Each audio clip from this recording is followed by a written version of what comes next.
expats that are doing well have mastered this strategy. The strategy we're talking about in this video today is the strategy of capital preservation. I'm going to give you a strategy that will work. Doesn't matter how old you are, doesn't matter what your objectives are, this strategy will work for you. And again, doesn't matter how old you are, you need this to succeed. This is a must. If you want to be financially independent, if you want to do well, if you don't want to go to bed at night worrying about money, if you want to have freedom, real freedom, you have to apply what I'm about to share with you in this video. Living a prosperous life as an expat is all about capital preservation. Why? The more money you have, the more options you have. Money rules the world. Money rules your daily decisions. Money rules the vacations that you can take. Money is part of your life. You cannot block it out and you cannot ignore it either. I'm receiving so many emails from people asking for advice, what they should do in order to preserve enough capital so that they can live the life that they want.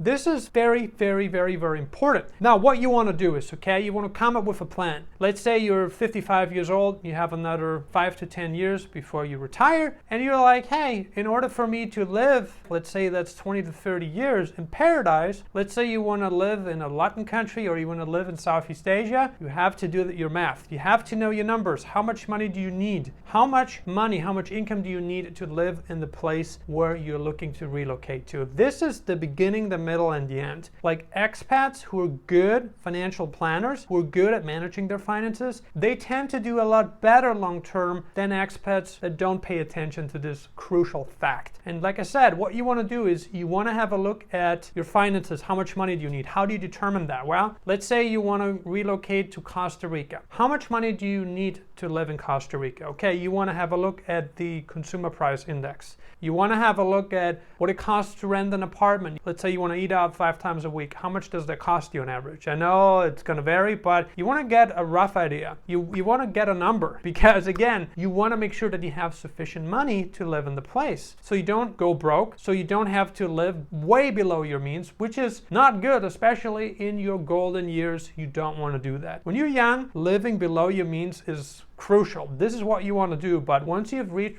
retirement age, you want to live like a king. The golden years of your life should be lived like a king. Just remember that. And let's say you want to relocate to Costa Rica. How much money do you make? If you want to relocate as a single guy, if you want to relocate as a couple, how much money do you need to have? How much money do you need to make? And this depends on where you're looking to move to, but let's say as a couple you need $70,000 a year. Let's say you have a 401k. Will this suffice? It depends. Again, depends on how long you live, depends on how much money you need every single month, depends on whether you have any other income. But let's say in order to live 20 years, 25 years, you need $1 million, just to make it easy. Okay, you need $1 million.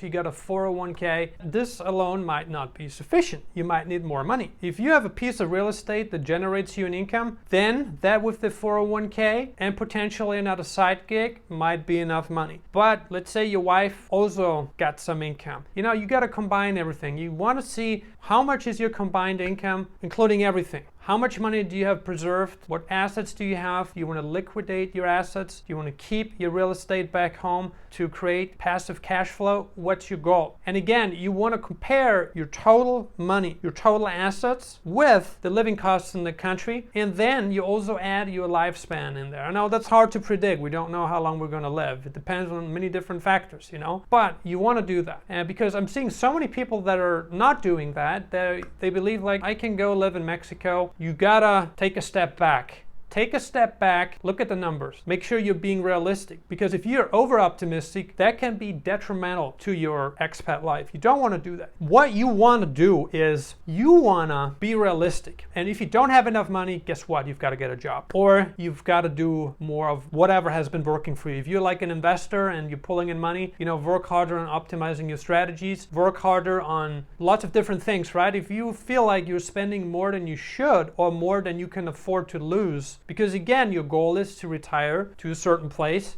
So you have to be mindful about that. If you're spending, let's say you got $1,000 extras a month right now that you're spending on stuff that you don't really need, like eating out or vacations, it might be time for you to take a step back and be really honest with yourself and ask yourself, what if I were to save $1,000 a month for the next 10 years. That money that you're saving, go invest it in something that will appreciate over time. Don't just keep the money in your bank. Find something that you can invest in. Whether that's a piece of real estate, whether that's precious metals, whether that's something that you really know about. Don't just keep the money in the bank, because inflation's gonna kill you. And this is a fact, like inflation killed people over the past couple of years. And we don't know if a period like this will repeat itself in the next decade or two. We don't know that, but you wanna have your money in an asset that will appreciate. Or if you can use that money to build a business, like there's so many variables, right? For instance, I got an email from a guy who told me that he has very limited savings, yet he wants to go live in a Latin country. I told him that you've got to get your money figured out first. It's great to have the vision, you want to have the vision, but you also got to be honest with yourself. I've seen people who moved to developing countries, lived the life for a couple months, year, 2 years, then they ended up broke. And they had to go back to their home countries, and guess what they did? They ended up living with their family again, you know, with their parents or whoever. You don't want to be in a situation like this unless you want the latter to happen. You want to be smart about your finances. And one of the best things that you can do is spend less than you earn and invest whatever you can into appreciating assets. Stocks are difficult. You just never know where they're going to go. That's just the truth. And day trading, as we have heard from many experts, most day traders lose money. You really have got to know what you're doing. So invest your money in safe assets. And I'm not a financial expert. I'm not a financial advisor. So I'm not advising you to do anything here. What I'm saying is education is the key. Inform yourself, educate yourself, and just find something that's proven. Find something that worked for the past couple of decades, or where you feel like this will show a positive return. And you've got to do your homework there. So I'm not making any recommendations, because again, I'm not a financial expert. I'm not an advisor, so this is my disclaimer, but get your money right first. Now we've talked about people that are about to reach retirement age. What about the younger generations? What about millennials? What about Generation Z? What should these guys do? Let's say you're a young buck. You're in your 30s, in your 20s, late teens. You have the vision of living in an emerging country. You want to live the emerging country lifestyle. All the beautiful aspects that come with it. What should you do? You have no income, you're starting from scratch. Now, you're in a very different situation than someone that's about to reach retirement age or that has reached retirement age. Like, as a young person, you can be taking a lot more risks. You can be trying yourself at different things. Like, we're talking about two different pairs of shoes here. If you're a young buck and you have the vision to build a company, you have the time, you don't have a family, you have no commitments. The only responsibility you have is yourself. If you don't have to care for your children, if you don't have children, you don't have to care for them financially. If you don't have any liability, you don't have an asset, you don't have a mortgage to pay. If you don't have any of that, you're in a very different situation. Now, what you should do, and this is the best piece of advice that I can give you, work your butt off. Do whatever you can, get the skills that you need for your business in order to not only survive, but thrive. And you can survive and thrive in the 21st century. Today, the amount of income making opportunities that exist on the internet, they're endless. Every year, there are more opportunities for you to make money than there were in the years before. This is gold, but you've got to know how to use it. You've got to know how to use it, because the internet can also be very distracting. It's not like, oh, there are 1,000 opportunities. I can make money with every single one of them. That's not how it works. You have to specialize, and you have to become extremely good at what you do, because guess why? There's a lot of competition. Well, there are more opportunities, there's also a lot of competition, which can be a good thing or a bad thing. What you want to do is, when you're young, okay, block yourself in a room, like seriously block out anything that you can, anything that's unnecessary. Forget about going to the movies. Forget about hanging out with your friends. Forget about getting drunk. Forget about all the entertainment stuff for some time. Even years, you might have to delay the fun part, the entertainment, the getting married, the being in a serious relationship, and maybe even going on vacations. You may have to delay all these things for many years for you to create capital and then have money to invest. That's where you want to be. Because once you're in a situation where you have capital,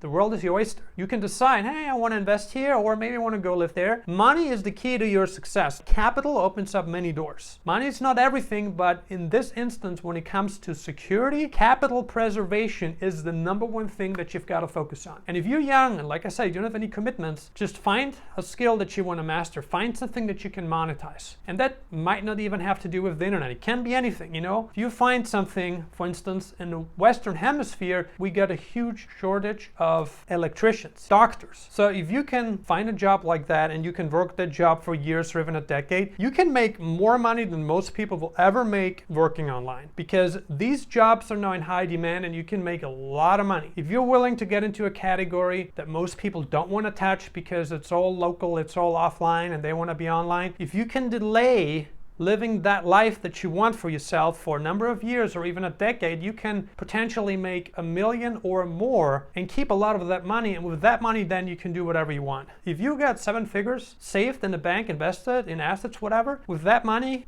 you can multiply that pretty easily. Once you have money, once you have a good amount of money, it's pretty easy to get even more money. But the initial build-up takes time. In the event that you're looking to get into an online business and you're looking to create something, I recommend you to focus on a service-based business or, again, a real business. Affiliate marketing is nice and you can make good money with it, but what you want to focus on is building an asset, is building a company. You want to build a real service, you want to have a real product, and to have a real company, you need multiple services, you need multiple products. But this is where the key is. If you can manage to build a real company, you can later on have an asset that's worth millions of dollars or tens of millions of dollars. You might not even need tens of millions of dollars, but if you can create a business that's worth millions of dollars and later on you want to sell that business, with that money you can do a lot. You can get into a new business, you can buy a few properties if you want to live in different countries, you can create rental income streams. There's a lot that you can do. You can invest in crypto, you can be